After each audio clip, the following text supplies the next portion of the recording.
Yo, salut YouTube. Allez, on démarre par un petit coup de rouge.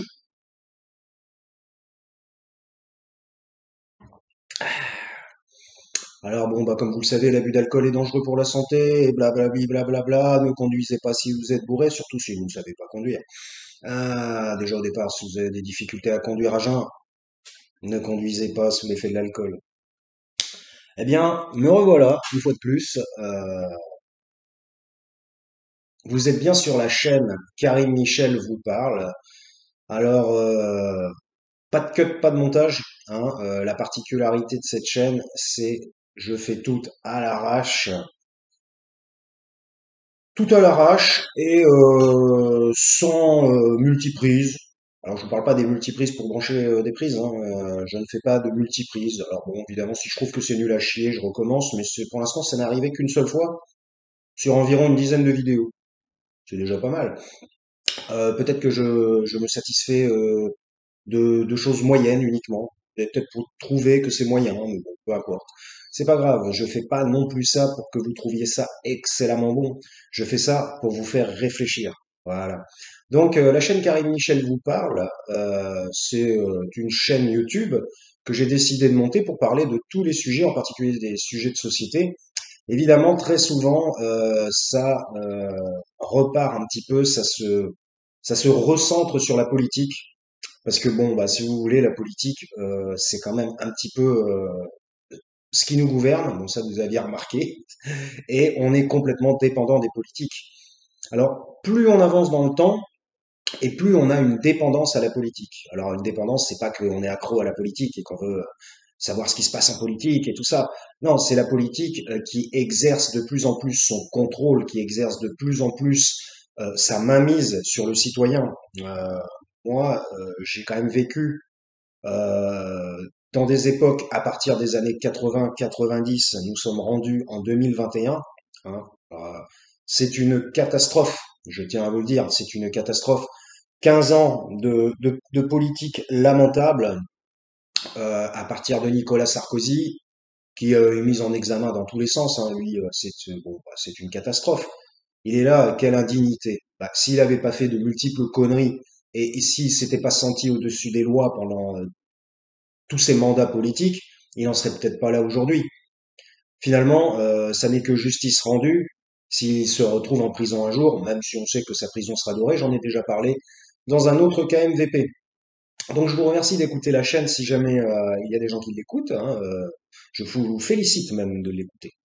Alors ben, on va repartir un petit peu, j'ai pas envie d'avoir de thème, mais le thème général c'est le 21e siècle. Alors déjà 21e apparemment, depuis aujourd'hui il faut l'écrire avec un 2 et un 1. Parce que maintenant, on nous dit même comment faut écrire. Les chiffres romains, c'est pas bien. Moi, personnellement, j'en ai rien à foutre, hein, qu'on écrive aux chiffres romains ou alors avec un 2 et un 1, ça ne change rien. Mais en gros, on vient un petit peu casser la culture d'antan, ce sur quoi les choses se sont fondées. Bon, moi, personnellement, je ne suis pas pour la culture romaine. Tiens, bah, justement, parlons un petit peu des Romains. Vous voyez, bon, moi, je suis un spécialiste de la digression. Les Romains, il y a beaucoup de gens qui disent que les Romains ont apporté la civilisation, c'est ce qu'ils disaient eux-mêmes, hein, que les Romains, la Rome antique, a apporté la civilisation, a apporté la connaissance et le développement à des populations dites barbares. Je vous signale que les barbares, c'est pas quelqu'un qui mange de la terre et des comment ça s'appelle des racines, voilà, c'est ça que je cherchais, des racines en grattant le sol et en ayant pour vêtement une peau de bête. Non, les barbares, c'est tous ceux qui n'étaient pas intégrés dans leur type de civilisation. Si vous ne pensiez pas comme un Romain, si vous ne vous conduisiez pas, voilà, c'est ça, comme un Romain, eh bien, vous étiez un barbare. Bon, en gros, tout ce qui n'était pas romain était barbare. Donc, si vous n'habitiez pas Rome, vous étiez un barbare. C'est une discrimination relativement facile, hein, quand même. Si vous voulez, les Romains, comment ils ont étendu leur empire et leur possession sur l'Europe et le monde, enfin l'Europe, il y avait même aussi le nord de l'Afrique, hein, et puis aussi des pays l'Orient, hein, des pays orientaux, eh bien c'est par la conquête militaire. Hein. Il faut pas vous fourvoyer, hein, faut pas croire que ils disaient qu'ils apportaient la civilisation, mais c'était pour cacher derrière ce qu'ils faisaient d'extrêmement négatif, de néfaste et de mauvais, qui était la conquête militaire. Donc, si vous voulez, Moi, l'Empire romain, finalement, me fait penser un petit peu à la société qu'on rencontre aujourd'hui. C'est d'ailleurs, je pense qu'il faut bien penser qu'il y a énormément de d'écoulement de l'Empire romain qu'on retrouve encore aujourd'hui. Oh, je ne parle pas des chiffres romains, à la limite, on s'en fout de ça. Mais par exemple, j'ai pas d'idée précise, mais par exemple, à l'époque de Rome, ils amenaient l'eau par les aqueducs, ils avaient des bains publics, ce qui n'était pas connu dans d'autres cultures, ce qui n'avait pas été fait dans d'autres cultures. Et c'est par cette espèce d'excuse de l'apport de la civilisation qu'ils ont finalement détruit, dévasté, tué, crucifié, massacré bon nombre de populations sous l'égide nous apportons la civilisation. Ça vous fait penser à rien, ça? Le colonialisme, tout simplement. Vous savez, le colonialisme n'est qu'une branche finalement de la Rome antique, tout simplement. Bon, là, c'est moi qui viens de le penser. Alors, nous revenons un petit peu au XXIe siècle. L'Empire romain, il est très intéressant, mais personnellement, je ne suis absolument pas pour la politique menée par l'Empire romain. Vraiment, absolument pas. Qui était une politique de conquête, de dévastation des pays et de massacre des populations. Parce que les Romains, ils arrivaient en disant, oh, on va vous apporter ci, on va vous apporter ça, on va vous apporter la civilisation. Alors ceux qui disaient oui et qui applaudissaient, bravo, bravo, bravo, eh ben, ils disaient, bah, c'est bien, vous êtes notre ami, et vous devez vous plier à nos règles, puisque c'est nous qui apportons la civilisation, vous êtes moins civilisés, donc nous, ce qu'on fait, c'est mieux, donc il est logique que vous vous pliez à ce qu'on vous apporte, vu que ça va être mieux. Et ceux qui ne s'y pliaient pas, eh ben, ils étaient passés par les armes, tout simplement. La crucifixion, hein, bon, Jésus s'est fait crucifier. Ah, ce chat, alors. Jésus s'est fait crucifier par qui? Par les Romains. Il n'y avait que pour pouvoir crucifier Jésus. Un homme d'une qualité incroyable. Enfin, un homme. Fils de Dieu, évidemment. Mais la religion, on en parlera probablement dans un autre KMVP. Et encore, je prends beaucoup de gants, hein. Si je disais exactement tout ce que je pense et qui me sort par la tête, ça serait bien pire, je peux vous le dire. Bien pire au niveau de l'impact des mots et des paroles.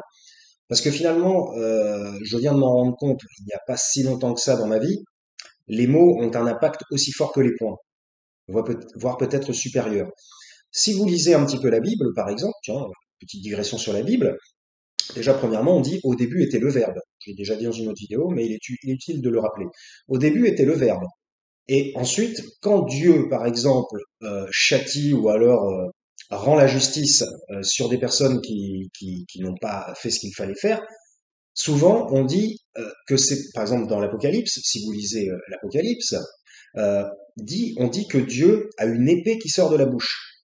Ça peut paraître étrange tout ça, mais n'oubliez pas que la Bible, ce ne sont que des paraboles et des symboles. Il ne faut pas lire les choses telles qu'elles sont notées, vous voyez? Parce qu'évidemment, vous avez jamais vu quelqu'un avec une épée qui sort de la bouche. L'épée, c'est la langue. Eh oui, tout simplement. Putain, chiant ce chien.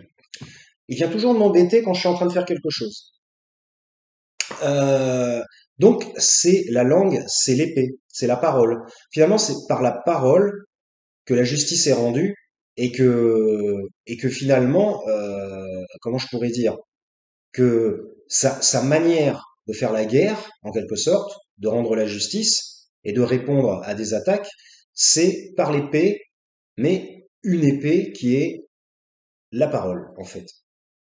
Et moi, j'ai toujours pensé dans le temps que les mots étaient moins forts que les actes ou étaient moins forts que comment dire, l'utilisation du corps ou du physique, par exemple des gens qui se battent, ça sera toujours plus incroyable, impressionnant et malsain que quelqu'un qui parle.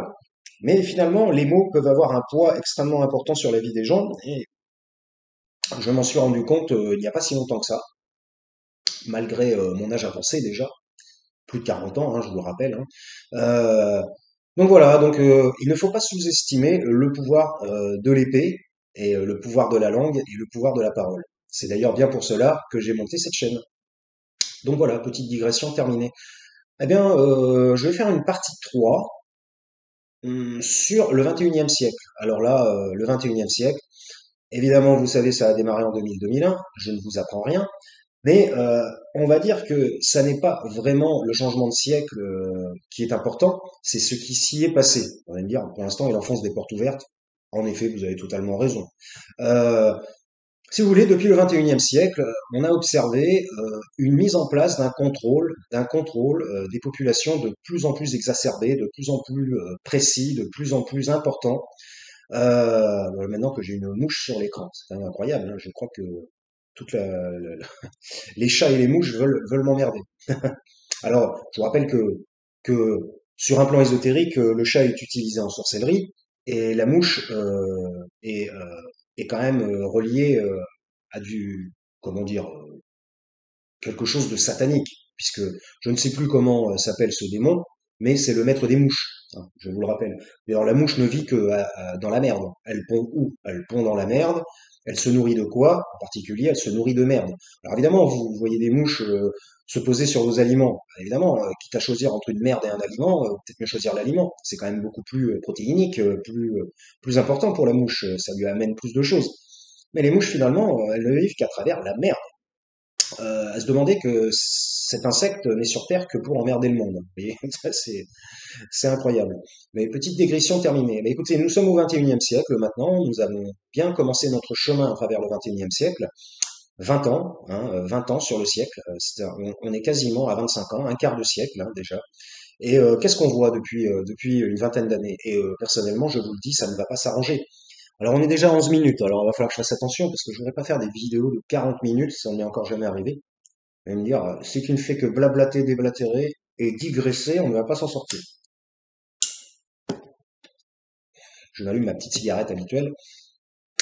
Si vous voulez, le 21e siècle, il représente quoi sur un plan social et politique et mondial? Un contrôle de plus en plus fort, de plus en plus exacerbé, de plus en plus puissant sur les populations. Alors, contrôle de différentes manières, contrôle par les forces de l'ordre, contrôle par la technologie. La technologie y est beaucoup, pour beaucoup. Quand vous utilisez votre téléphone, qui est un instrument technologique récent quand même, on peut dire, bon, il y avait les ordinateurs avant. Les ordinateurs existent depuis quand même un certain temps, mais les téléphones sont vraiment construits pour vous tracer, pour un traçage très important. Par exemple, la géolocalisation.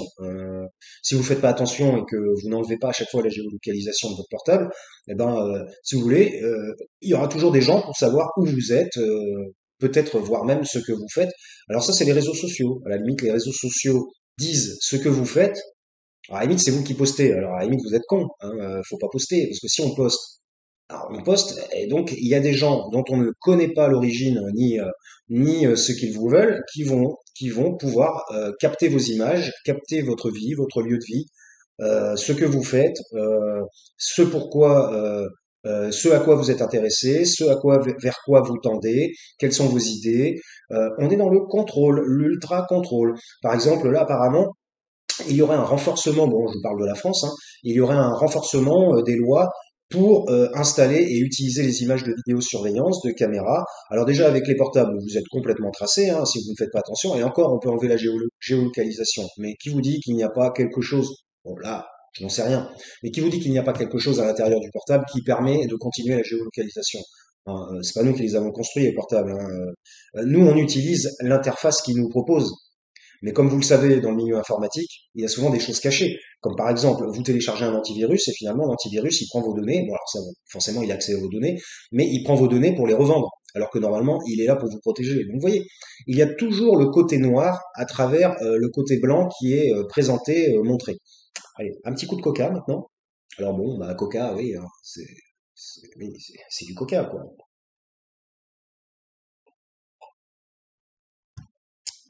C'est pas mauvais si on n'en boit pas souvent. Je pense que le coca, ça peut être bon pour le corps, mais il faut pas s'en gaver, hein. Si vous en gavez, c'est extrêmement sucré et c'est un peu corrosif hein, tout de même, puisqu'il y a des gens qui ont déjà fait des vidéos en laissant des objets dans du Coca-Cola pendant plusieurs heures ou quelques jours, et l'objet, il reste plus grand-chose à la fin, hein, vous le savez. Donc faites toujours très attention à ce que vous faites, ce que vous ingérez. Bon, moi, je suis pas un spécialiste des aliments, hein, je suis pas nutritionniste, mais faites toujours très attention à ce que vous faites, ce que vous ingérez, parce que bon, c'est quand même les choses que vous ingérez, c'est quand même dans votre corps, qui est quand même votre maison. On va dire que c'est un petit peu votre habitation, hein, votre corps. Et effectivement, si vous mettez des coups de masse tous les jours de l'intérieur, va pas falloir s'étonner que la maison se fissure un jour ou l'autre, hein. Donc, à partir du moment où c'est trop fissuré, eh ben, la maison tombe. Et puis, ben, bye bye. Donc, deuxième ou troisième digression terminée, revenons au XXIe siècle, 15 minutes déjà. Écoutez, le XXIe siècle, c'est l'ultra contrôle, c'est l'ultra pistage, c'est l'ultra, tout est en ultra, c'est l'ultra droite. Bon, je parle de la France hein, toujours, hein, parce qu'effectivement, si vous vous retrouvez en Chine, quoique la Chine devient néolibéraliste, hein, l'argent les intéresse hein, maintenant, ce qui n'était pas le cas il y a encore 30 ans. Et donc, le XXIe siècle est en train de partir en couille hein, complètement. Ça part dans tous les sens un petit peu comme ma vidéo, mais ça part un petit peu dans tous les sens. On est sous une politique de contrôle exacerbée de l'État qui veut contrôler, c'est vraiment le mot, hein, le mot revient souvent parce que bon, déjà, j'en ai pas d'autre qui vient en tête. Et deuxièmement, on est dans un ultra contrôle des populations et du citoyen. Aujourd'hui, vous êtes obligé de rendre des comptes sur la moindre chose que vous faites. Vous avez écrit quelque chose sur un réseau social qui ne va pas dans le sens de la majorité, parce que là aujourd'hui c'est des histoires de majorité. Soit vous êtes exclu, soit vous êtes dans un petit groupe, soit vous êtes dans la majorité. Si vous êtes dans la majorité, vous avez forcément raison. Alors je parle évidemment sur un plan politique.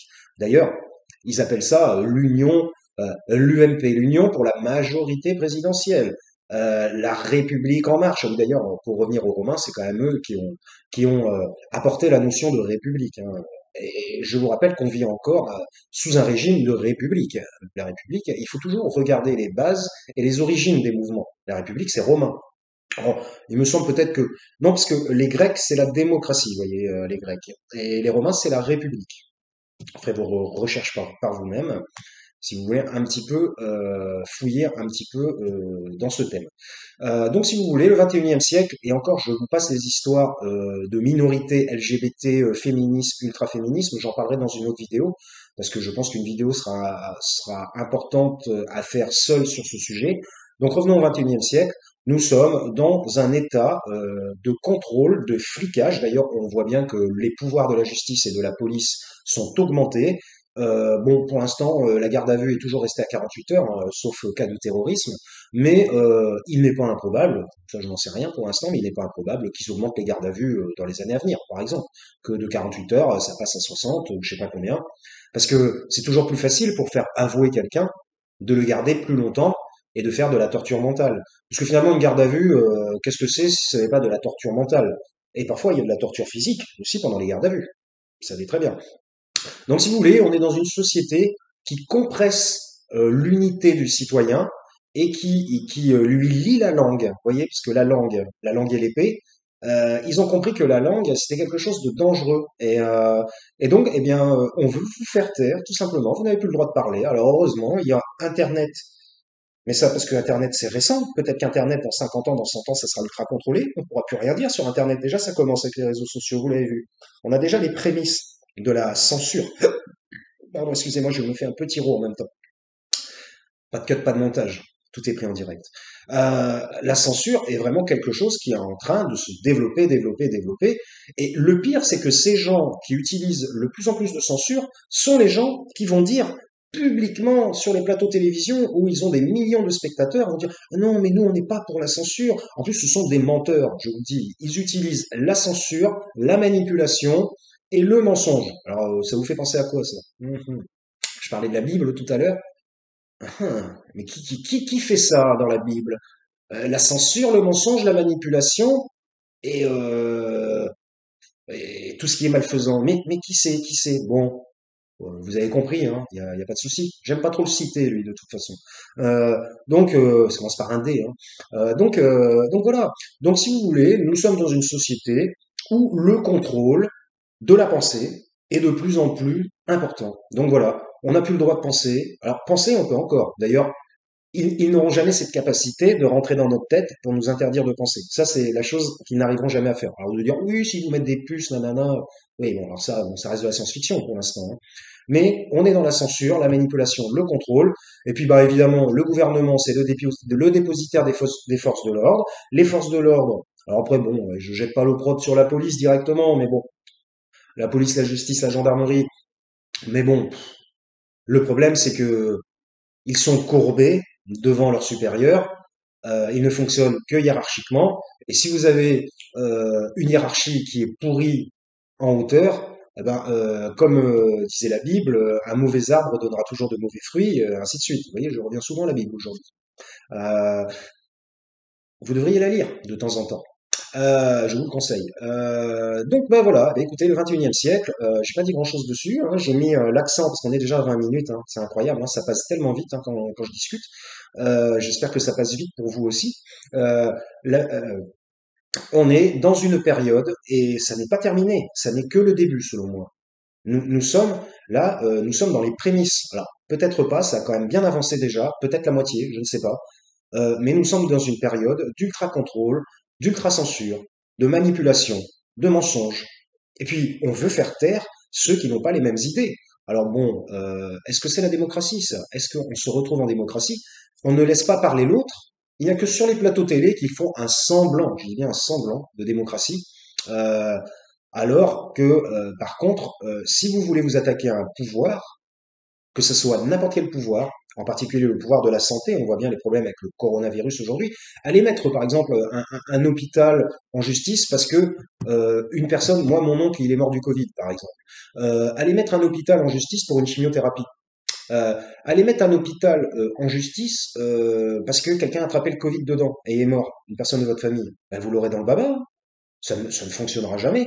Ils vont dire, mais attendez, vous croyez que vous êtes tout seul? Ah, mais on n'a pas fait exprès. Ah, mais les mesures étaient prises, mais il y a quand même eu le Covid. Ils vont toujours trouver des excuses. Toujours, toujours, toujours. Ils ne prennent jamais leurs responsabilités. Et en fait, ne prenant pas leurs responsabilités, ils vont même jeter l'opprobre et rejeter la faute sur vous-même. Et ils vont dire, ah, mais c'est vous qui nous taxez de ci et de ça. Vous êtes mauvais, vous n'êtes pas bon, vous n'êtes pas bien. Vous êtes une personne c'est vous qui dites du mal. Donc, si vous dites du mal, vous êtes néfaste. On n'a plus le droit de critiquer aujourd'hui. Par exemple, le cas particulier, c'est les minorités multigenres, multisexes. Vous critiquez une minorité multigenre, multisexe, vous n'avez pas le droit de donner votre avis dessus. Tout de suite, c'est du harcèlement. Ça se transforme en harcèlement. Tout ça, c'est du mensonge. Ça s'appelle de la critique. Et si la critique est interdite, qu'est-ce qui est autorisé? Vous avez juste le droit de penser dans votre tête. À la fin, il ne vous restera plus que votre tête et votre cerveau qui vous appartiendra. Le reste, ça n'appartiendra plus qu'à la masse gouvernementale et aux dirigeants du pays.